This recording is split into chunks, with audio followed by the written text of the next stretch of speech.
Good evening, gentlemen. Cam, Michael. Um, we are here today to carry on and discuss episode number 15 and 16 of Awakening from the Meaning Crisis by John Vervaeke.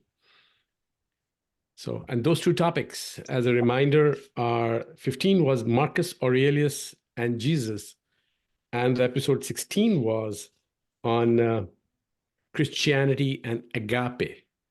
I believe I'm pronouncing it right. Agape. I think you're right. Yeah.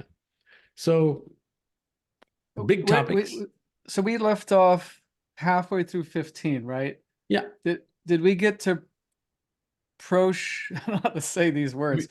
Paying attention to how you're paying attention. Did we get to that part yet or not? Yeah, I think so. I thought we were pretty much through 15. So if there's something you want to revisit, yeah, we can do it. Yeah, I thought it would be good to review the meaning and event sort of structure that he brings up at the end. I mean, because this is what I heard him say was that I don't remember which Greek philosopher it was that brought this up, but it starts with an X, I think. Zeno?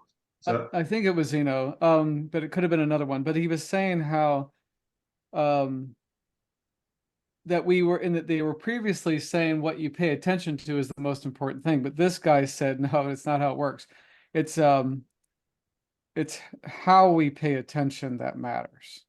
Yeah. Right. And that I've heard this before, but I thought he explained it well, the difference between meaning and the event. So you need to know the difference between those two things. And if you fuse them, confuse, that's an interesting thing I just realized. Yeah, that stood out. He made the point of that, saying confuse. Right.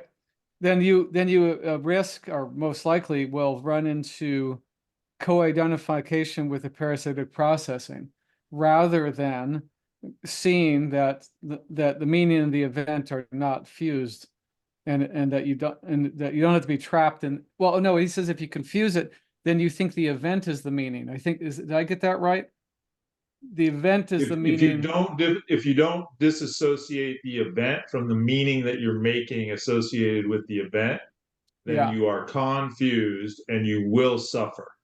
And also you have identified with that conflation. Right. Yeah. And here's the other thing I got out of that, which is then you try to control the events. Yeah. Because you think the event is what is the important part. And there, of course, then that rabbit hole will send you into total misery, because your chance of controlling that kind of shit is almost zero, right? So, I mean, not always, but like sustainably. Yeah, right. He says if you're confused, the only way to alter the meaning is to alter the event, or try to. That's what I heard, and I thought that was worth emphasizing. Yeah. And just to build on that, what I also heard was very interesting, that once you start teasing apart the event and the meaning, that's the same as a view from above, right? And when you have a view from the above of a situation where you're saying that event is not the same as the meaning I'm attaching it to, then you can start changing what he calls arena. And you are the agent. The arena that you are assuming you're part of changes. The framework changes. Yeah. And he's saying that's the way you change the frameworks. The meaning of the event gets changed, because you're no longer attaching only one meaning or any meaning directly to the event. Exactly. I thought it was pretty interesting that it allows you to get some distance, and then it allows you to reframe the meaning to possibly some other meaning. And he also points out how Stoic practices help with that, right? You're saying, no one loves, everyone hates me. Oh, everyone? Do you know all of them? Can you name them? And oh, well, maybe not everyone. I mean, so there you go, right? That's well, also, I think, doesn't he tie this into the fear of death sort of thing as well, right? Yeah. So if death equals your annihilation, then you're you're kind of upset, but if it represents what is he, how does he frame it? He said, I think I wrote it down. It's quite profound the way, Yeah. Let me see, did I write that? Stand by. Death is when the thing, I say body, and all of the associated meaning become irreparably and definitively separated.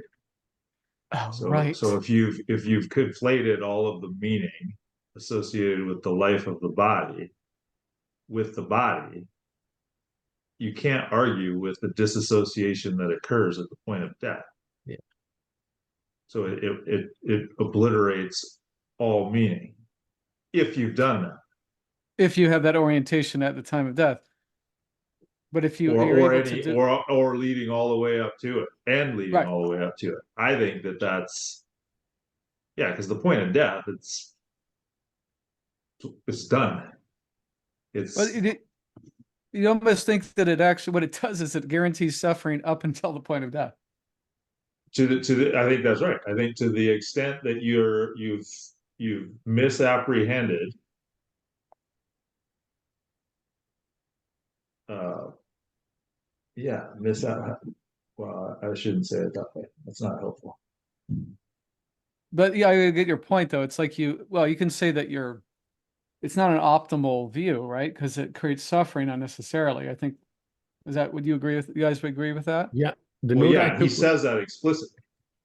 And then, so suffering from now to the point of death. So it's a guarantee of misery instead of, and of course, this is what the antidote was to live well.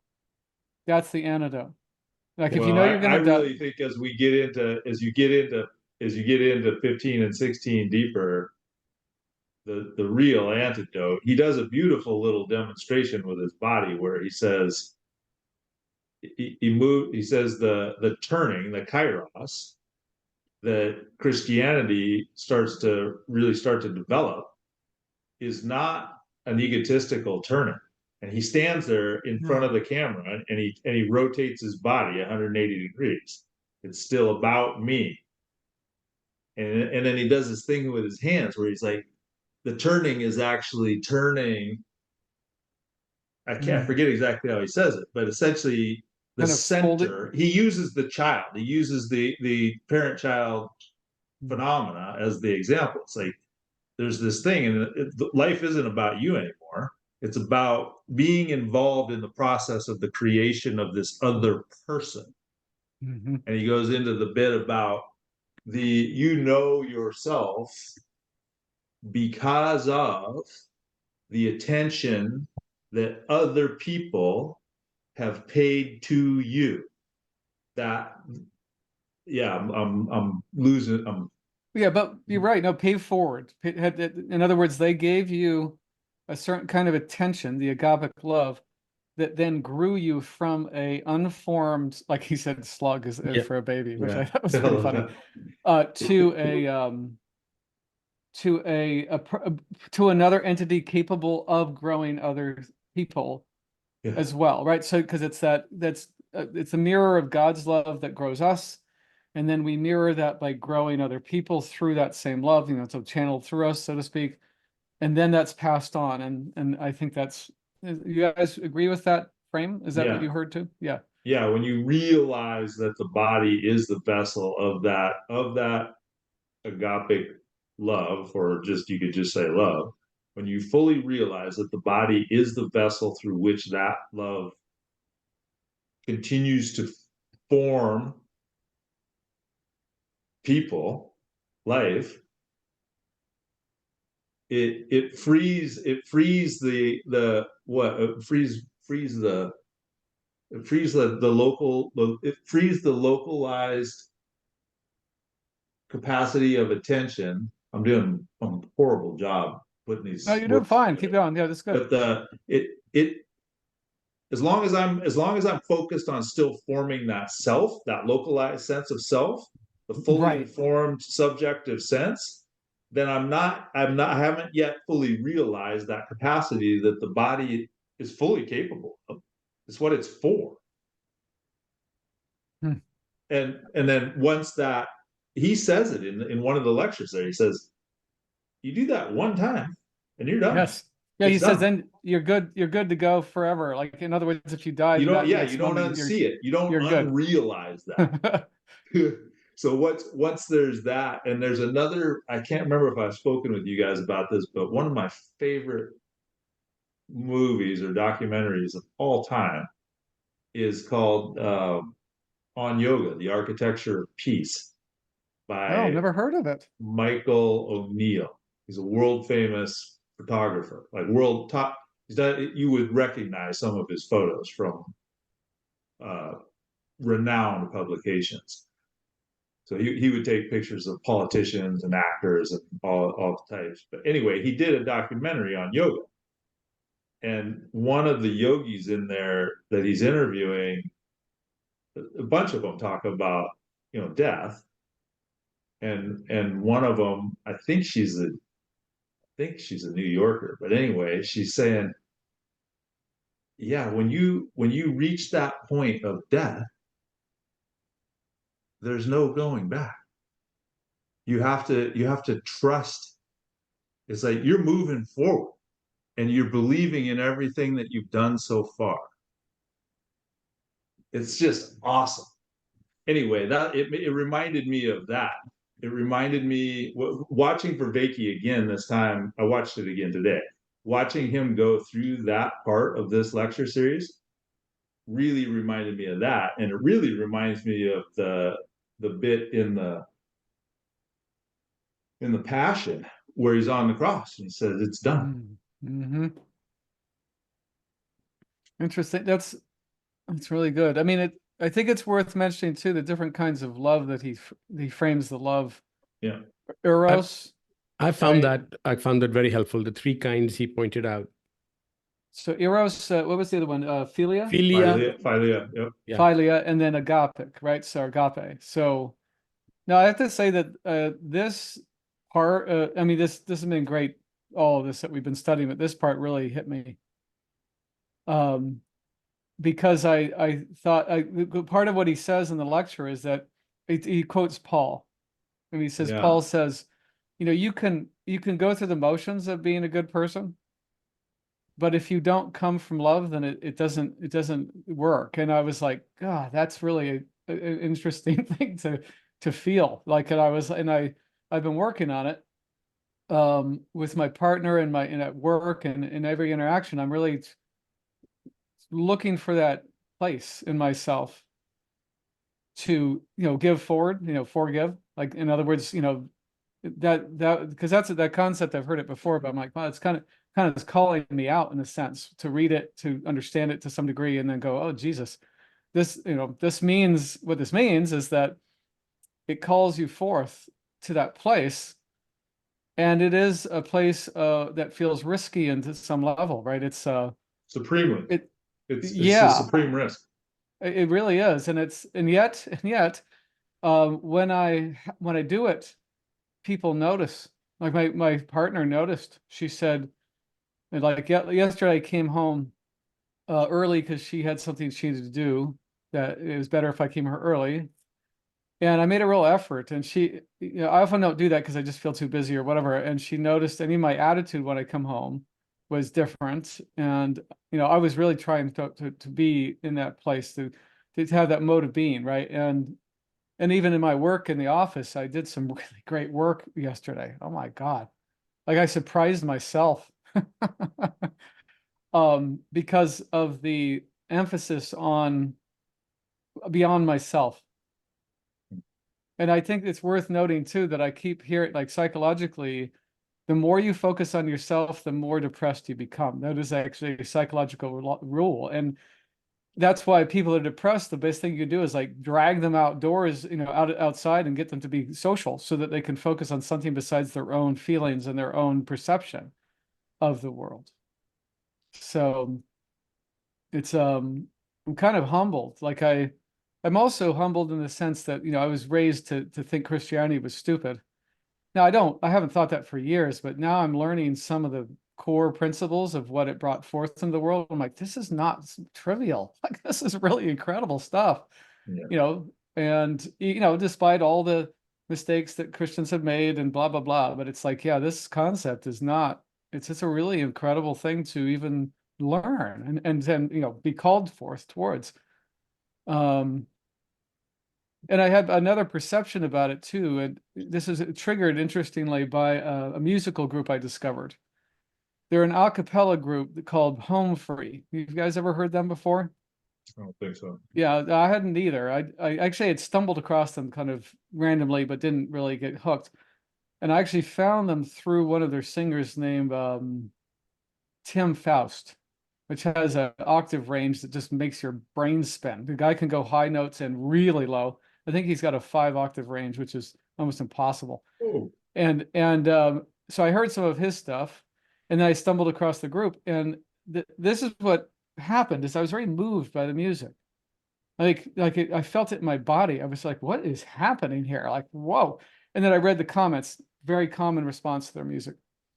People reporting how it helped them come out of depression or stress, or helped them remember something really deep that they appreciated. And as I started to observe these guys more and more, I was like, it seems like they're really on each other's team. Like, you know, they take turns as a lead singer. That's really rare. Like the whole there's 5 men. One guy does the beat track, and he doesn't do the lead, but everyone else trades off on lead. 4 guys. But there's something about them, and this is what happened. It was really emotional for me. Their way of being called me out. Yeah. Because of the art, like true art, that's what it does. I think it calls you out to that higher level, because I think that what they're doing, this is my impression, that what they're doing is coming from that agapic love. That's their art is coming from it, and you can tell, right? You feel it when they're doing it. So I haven't felt that in a while, not from music at least. I was very, very taken by this experience this week. I'm like, what's the group's name again? Home Free.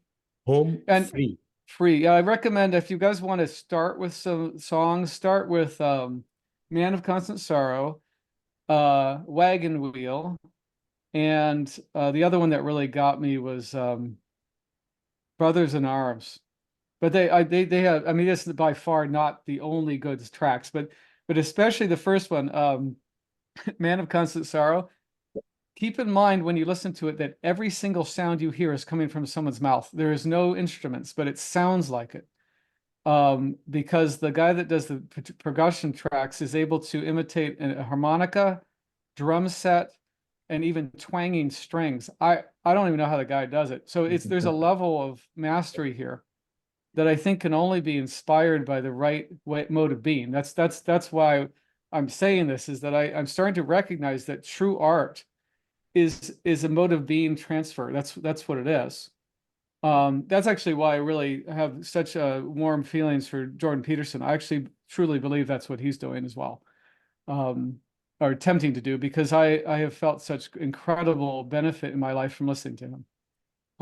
For that reason. And I think that Ian McGilchrist and Vervaeke, all these men, are coming from that place. That is my kind of conclusion, because I thought, well, you know, what is this thing I'm feeling from Home Free, and where else have I felt it? That's what I was asking myself. Oh my God, recently, Peterson, Vervaeke, you know, this course, and also McGilchrist, especially his last book.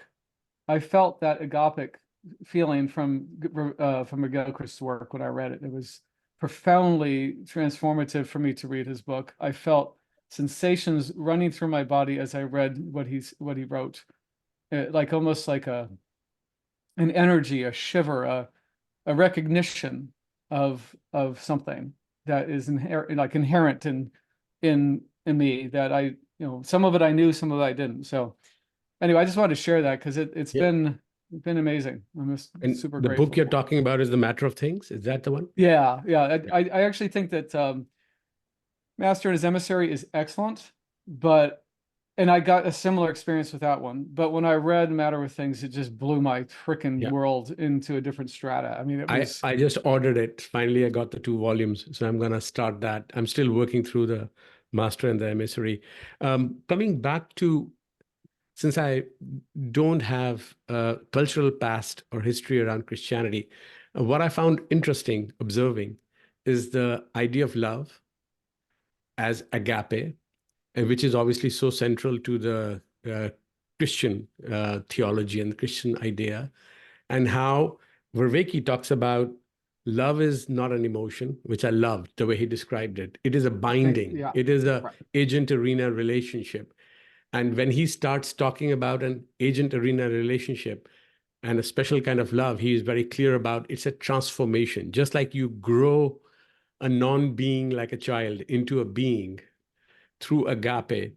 And I was actually quite taken aback by his insight that how Christianity overtook Roman Empire, because the way agape was understood, it allowed people who were invisible, widows, poor people outside of the privileged class to believe that they were worthy of this, receiving this, and therefore they could, transcend and transform themselves into moral agents rather than servants or whatever else was the prior state of these people. I found that very interesting, the power, how agape or love, the way that's defined in Christianity, is at the center of the transformational journey of a human being.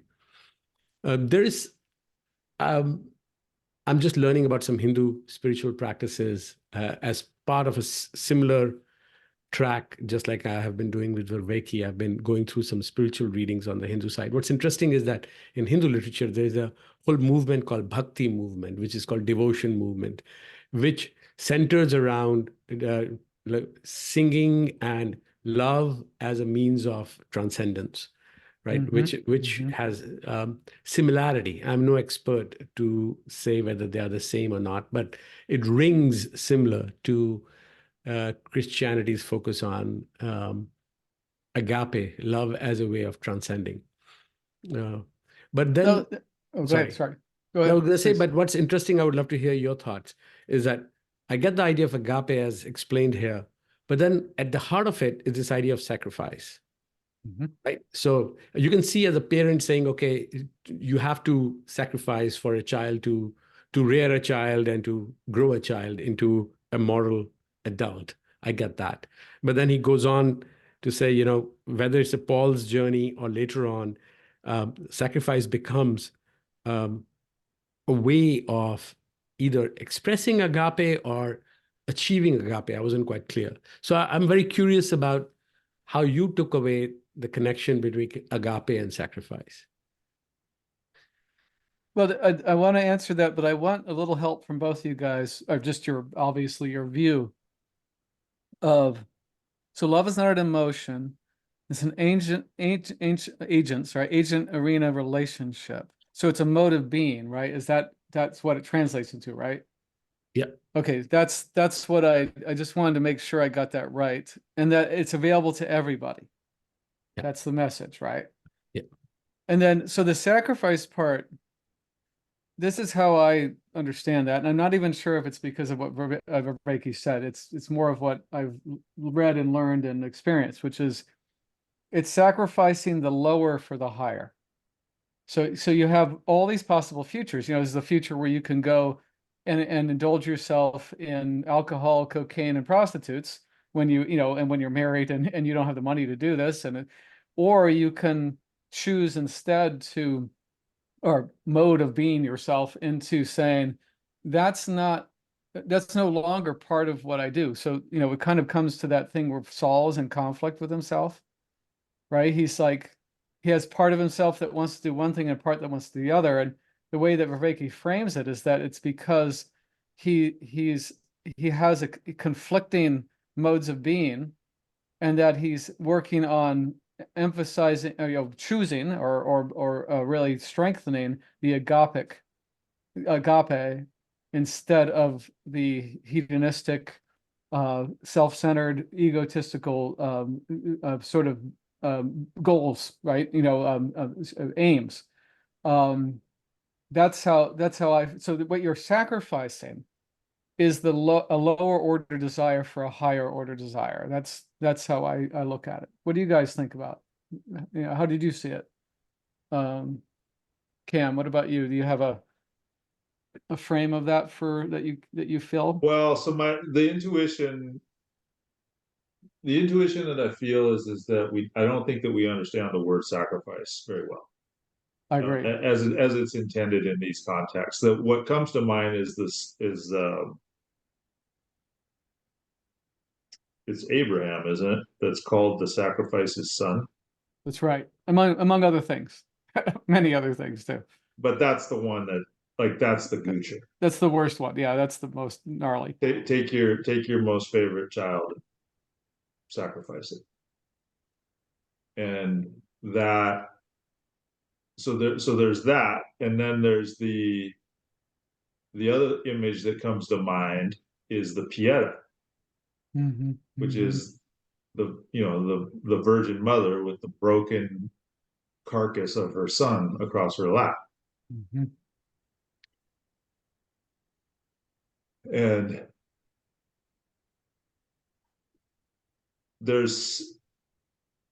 I think it hinges on willingness. I think that we tend to I think there might be a tendency to kind of go like masochistic with this idea of sacrifice. And I don't think that's right. So when you say the sacrifice, the lower, it's always context dependent. Of course, the other thing, the other thing that I've heard is that the highest exists to serve the lowest. That's a pretty Christian idea, I think. Like that's which is the inverse of what you said, where you sacrifice the lowest for the higher. So the lower, sacrificing the lower for the higher makes sense in the vertical column of my neurophysiological structure, where there's the limbic, which, like, the moral structure there is super simplistic. And that, through careful training, through careful practice,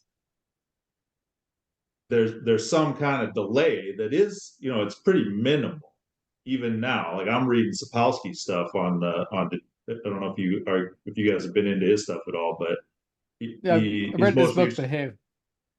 So his more recent one, Determined, is the one that even I didn't read Behave. I'm reading Determined right now, but it's basically laying out all the empirical evidence that's really starting to put some. It's still fairly feeble in the big scheme of things, but it's putting some pretty startling bounds on what we refer to as, that sense of agency, that individual agency. Anyway, but nonetheless, there is opportunities, obviously, for some time, some delay, in order to modify or at least be aware of the underlying intention as the actions be taken hold. So why am I saying all this? The point, we're talking about sacrifice, right? And there's for higher and lower. That was where you were examining. Yeah, so the higher. So that to me is it's a training. It's an ongoing training, like for any individual, for me to train that any increment whatsoever, to the extent that training, the embodied demonstration of that training sticks in culture after I'm dead and gone. Like, that's still an increment. That's like the little bit of oxygen that whatever those little critters were that were in the ocean long before any real significant life came along that afforded the opportunity for carbon-based life on the planet in the first place. Like, that's how I kind of feel about that training of the ability to imagine a better future, which would subjugate the base morality of, just might makes right, and right. Yeah, exactly. Right. So that's the sacrifice of that is a sacrifice of immediate gratification for something. Maybe it's just a moment later, maybe it's tomorrow, maybe it's next year, maybe it's another lifetime past this one. That's where it really starts to get fascinating. That's where you really blow out the egotistical subjective sense of self, I think. When that training is established, I think that's what Vervaeke is talking about. It's like, when you get to that point, it isn't exactly a sacrifice so much anymore, I don't think. It's because that's actually that seems like the fully instantiated, uninterrupted flow state type stuff going on. When you once you've trained the attention to that point and you're aware that that's the game that you're playing, there's nothing more satisfying. So then it kind of moves more into that artist mode, I think, where you're you can imagine all possible futures to the extent that you have any imaginative capacity at all. And then it's more like, okay, now I'm moving from like a sacrifice to a, how do I determine what to focus on? How do I determine what piece of art to make? Yeah, how do And I then that's express where it this? goes back to that. That's where I go back to the how rather than the what that he covered, I think, in 15, where it's like, well, don't get too tore up about that. Just be, if you're practicing, that's probably enough, because that practice, it doesn't go unnoticed. It might go unnoticed by practically all other humans. Somebody I was here, I've heard it made it before, but it's like cemeteries are full of people, bodies that we don't know their names, never will, that have been, they've built the foundation of everything that we enjoyed it. So that's a consequence of whatever they were practicing in their lifetime. Yeah, I agree with you on that. That's really profoundly true, I think. There's a lot of, millions of silent heroes that never were known, but actually contributed to what we all enjoy now, often unconsciously enjoy. I mean, we don't even enjoy, we don't even recognize that our lives are a certain way because of how people lived for who knows how long. We can, like, you can start to pay attention to that. Yeah. When you do, it's like, oh, that's the stuff that, I don't know about you, but when you talk about being moved by music, when I start to seriously contemplate that, like, I can feel it now. Like, I start to well up, like the enormous gratitude that I feel for all of that work.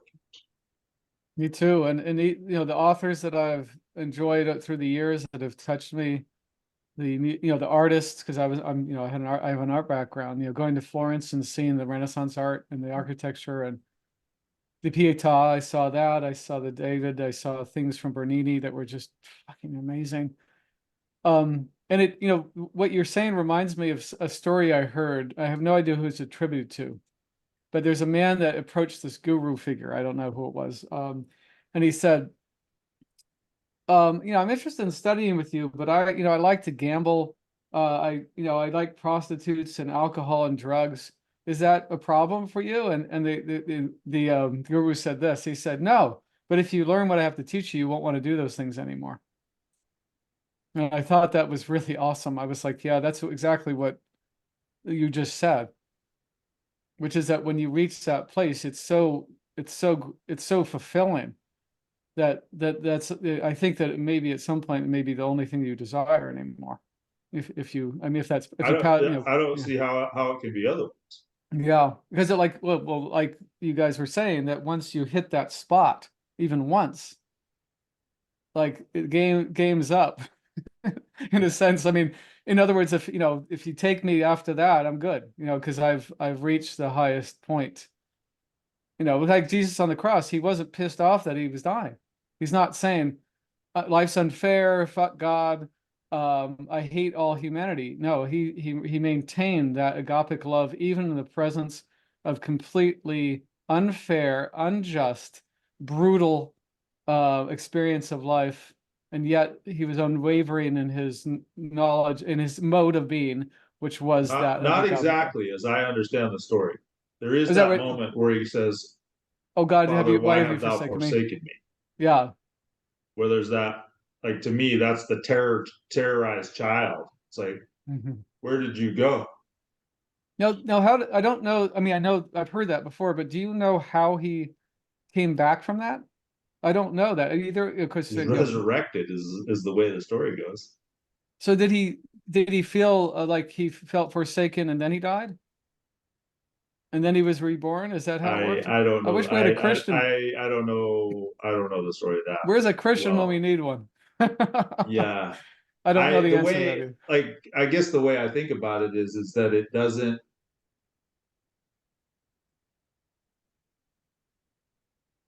I mean, there is the resurrection. So there's the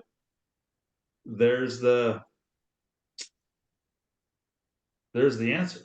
It's like, of course, but what did he do to trigger the resurrection though? What was? See, this is where my knowledge is. I'm dumb. I don't know enough about this. So that's the really fascinating bit, because what we're talking about here is you give your life to that which gives life. That's right. Right. That practice of life, if you fully give yourself to that, it's one continuum. So there's that, it doesn't, like, I don't know what that is on the cross where you go, I don't see it. There's that moment of darkness. I don't know how else to say it. So- It's like you go, it's the dark side of the moon, man. It's like you're in utter darkness. And there's no indication that you're ever coming out. That's right. It seems like total fatalistic. And then Well, then you're out. And then you're out. Then it because you come around the other side. One of the things that Vervaeke says in this last lecture is the degree that we receive agape from God is the degree we can give it to others. So that's one of the things he said, which I'm like, okay, that's the forgiving. That's remember the forgiving, to give before someone deserves. Yeah. Without proof that they are, quote, worthy. And I guess that's part of the Christian sort of thing, which is that that's what God will give you if you let it in, which is that, you'll receive the agapic love despite all your trespasses and failings, right? But then from that you can grow and grow others. I think. I mean, do you like the song Amazing Grace? Yeah, I do. Actually, it's quite moving. Yeah. That's what that's about. That's how I hear that. Yeah, I think you're right. Yeah, right. Amazing Grace. That's saved a wretch.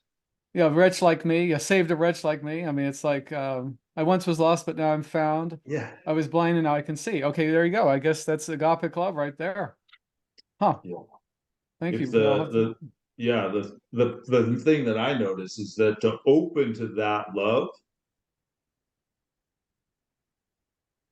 on the receiving side, like it feels,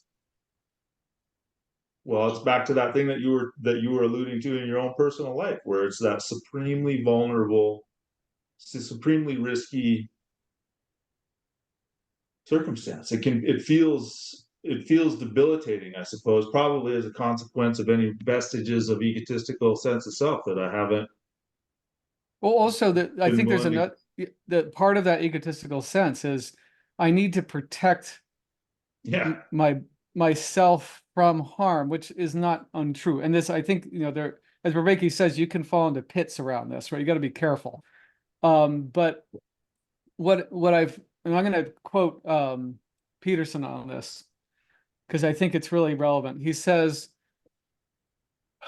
the love of a mother or a parent is that which, especially the mother, which knows that even though your child will go out into the world and possibly be broken by the world. Yeah.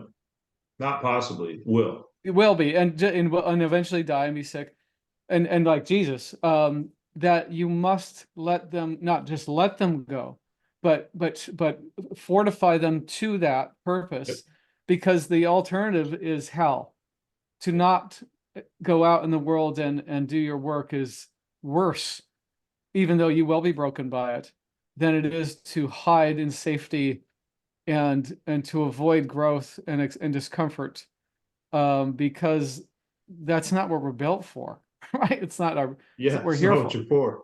And so, anyway, I'm sorry. Yeah, go ahead. Yeah, go ahead. Are you guys familiar with the Bhagavad Gita at all? I am. I've read it a few times. That's So my bailiwick. It is good, because I've only read it a little bit, and I don't really know much. So So there's that. So just what Michael was saying about the mother promoting isn't the right word, but encouraging the child to go do what it's for, which includes the gnarly stuff that's a part of life, reminds me of Krishna's counsel to Arjuna as to go do battle with your family. The duty, what he calls dharma, like it's your moral duty to do the right thing. No matter which what, somehow right? seems to relate to the not falling in pits bit that you were talking about, Michael. And then there's also the bit in the Gita about the, what do they call it? The vision. So where he says, show yourself to me, Yeah. like unmediated, and then he can't stand it. And that seems to seems to relate to that, the sense that I feel in with respect to all of the loving care that was that my entire life has been dependent on, that I'm born into, that is given by grace to me. So Bhagavad Gita takes us quite far afield because the metaphysics and the metaphors and the symbols are so, I would say, I don't know. I'm familiar with Gita. I don't know yet how to make the jump from the framework we've been talking about so far to the metaphysical or moral framework of Gita. And that's not a small task. Like, I'm not saying right or wrong. I'm just saying, coming back to agape and the Christian framework, what's interesting to me, and I think that's kind of the topic, was that in the end, coming back to the meaning crisis, right? Coming back to the topic on hand on meaning crisis, I took notes saying, according to Vervaeke, he says there's a conflict between justice and agape in Christian idea. Like, thank you for bringing that up. Yeah, thank you for bringing that up. And notion that,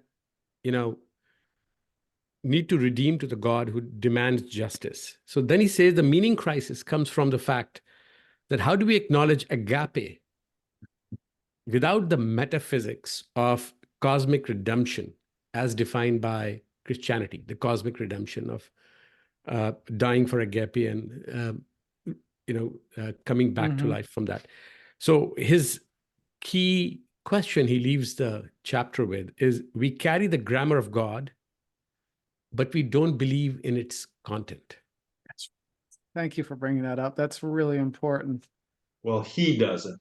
So this is where it gets pretty deep, I think, because as a person, I think Vervaeke was traumatized by his experience with Christianity early in his life, what we call Christianity. And I've heard it, this might sound trite, but I've heard people say, there was one Christian and he died a little over 2,000 years ago. So this whole idea of Christian framework is, in some sense, a little bit preposterous. So when you want to disassociate the metaphysics from what we're talking about, like, I don't see how you do that, because the logical limit of agapic love is a story of cosmic redemption. Like, there's no limit to it. Yeah, that's true. That's not what I think Vervaeke's point was, or the lecture's point was. Okay. He's not arguing whether agapic love makes sense in the Christian framework. Obviously it does, because that's where it came from. The idea of agapic love and cosmic redemption as a Christian idea that's carried the Christianity and the people practicing the faith through. He's saying in modern world, we have a meaning crisis, because if you are not a practicing Christian or do not believe in those ideas as a modern worldview, then how do you bring agape back into that's so no more models. That's what I'm saying when I say it's deep. Right. It's like we're not talking about a model anymore. So the worldview is I'm not arguing. I'm just saying the whole point of the Awakening from Meaning crisis, historical review he's doing, is to say these were the frameworks that lent you meaning. And as new and later on other thoughts came, some of these older thoughts and frameworks were let go. And today's modern worldview is in sharp contrast to the Christian cosmology and the Christian mythology. And that is part of the reason, if you abandon the whole thing, he's saying you have the infrastructure, but you have the grammar, but you don't believe in the content. You don't literally believe in the content, but the grammar will let you be redeemed. Agapic love is still important if you practice it, but you can't practice it if you don't believe in the worldview. And you can't. That's not true. I don't think that's true. You can practice it if you don't believe in the worldview. You can put the body through the motions. The same thing happens in the gym. Like, you don't have to believe that doing push-ups is going to make you stronger. Do the push-ups, you're going to get stronger. But I don't think the same result it comes from it, though. I don't agree with you on that one. Okay, well, so that we don't agree on it. Like that, Yeah. I'll stand on that one. Like there are certain practices, if you So put the body through the motions, the perspectival knowing shifts as a consequence of performing the embodied practice, and the propositional gets blown away by the for some, embodied the individual sense of the individual subjective sense. so for some, I'll just qualify it by for some, not all. And this I this agree. is true. This Yeah, is for true some, yeah. across religions, right? Mhm. We all know, meditation is good.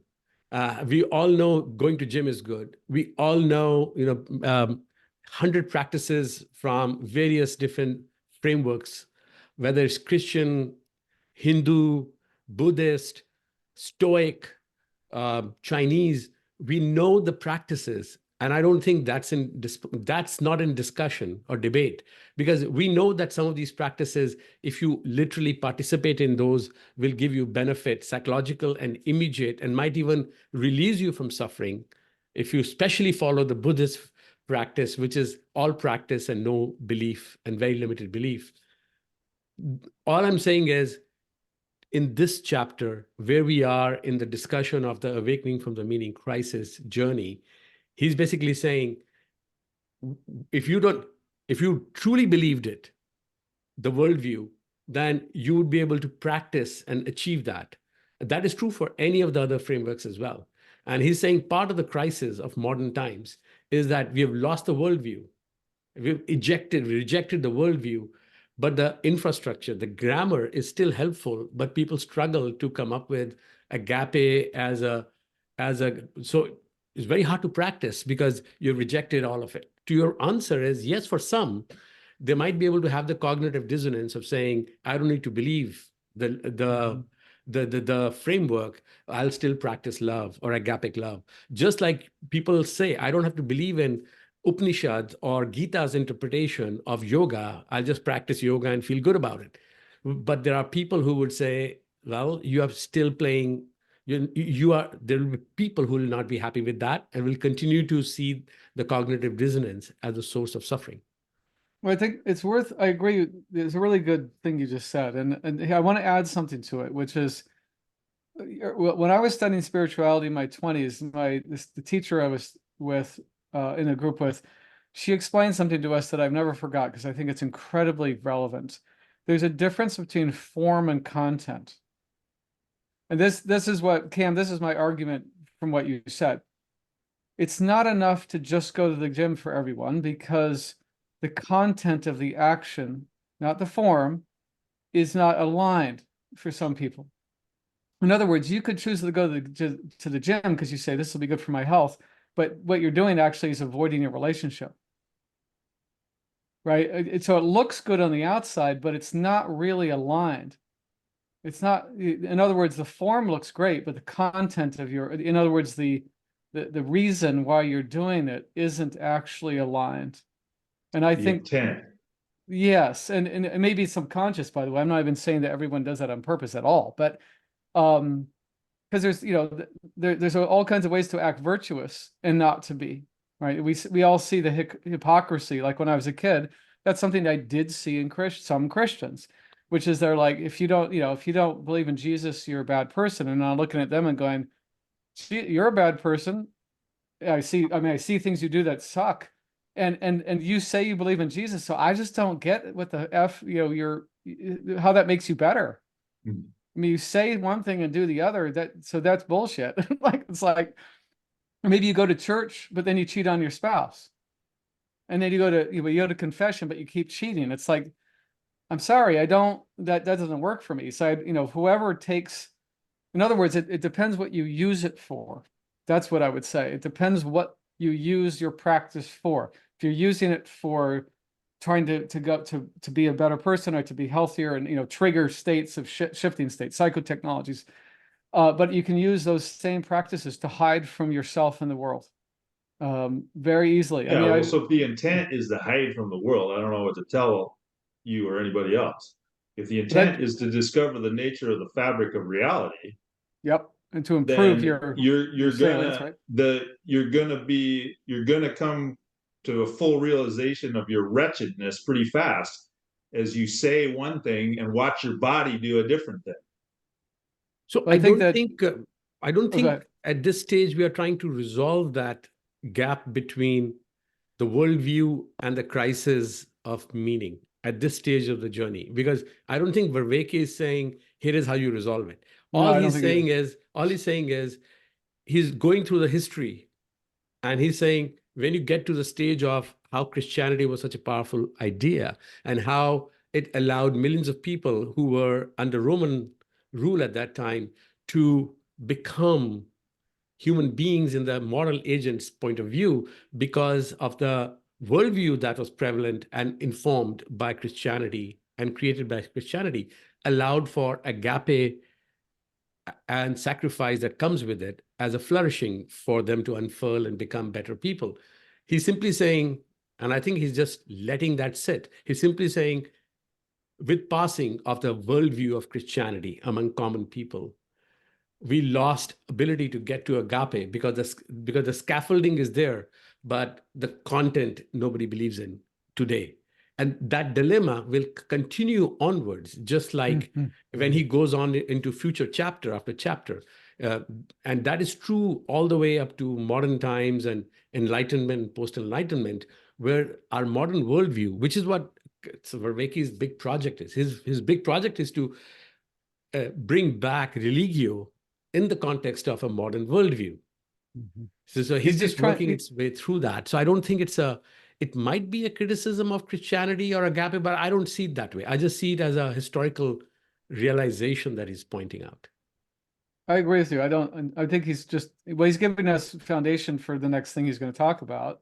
And eventually is gnosis, right? So that'll be interesting. We're about a few minutes away. If I may, I think this is a good turning point. I'll give the last word to Cam. Since Sure. Any thoughts on this before we wrap up this particular session, Cam?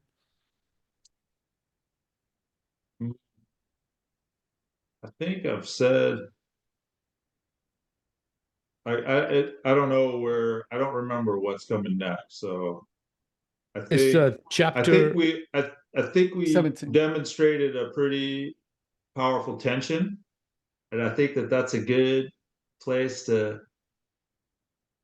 How did we say it last time? I was really impressed with how we did it last time. How you did it. How you teed it up last time.